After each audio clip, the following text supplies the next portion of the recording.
Pangasinense wagi sa Miss Cosmo World 2019 na ginanap sa Malaysia.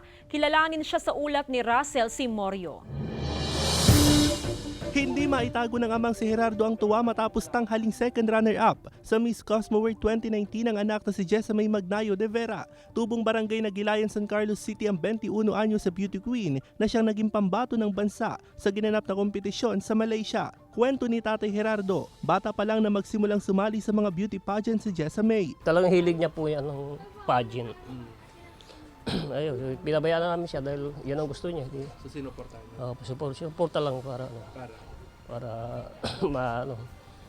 makuha niya yung pangarap niya. Kinagiliwan daw ng mga judge ang naging sagot ni Jessamay sa question and answer portion. Ipinagmalaki raw kasi ni Jessamay ang pagiging makumpiyansa at makatao ng mga Pilipino.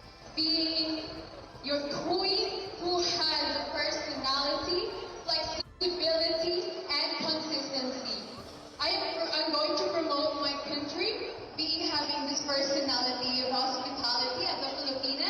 Hinihintay na ng mga kaanak ni Jessamay ang kanyang pag-uwi sa bansa. Hindi lang daw ito tagumpay ni Jessamay, kundi tagumpay ng mga Pilipino. Talaga natutuwa ako kasi naabot yung pangarap niya. Nagkilala siya sa buong kwan. Hanggang sa CBRC.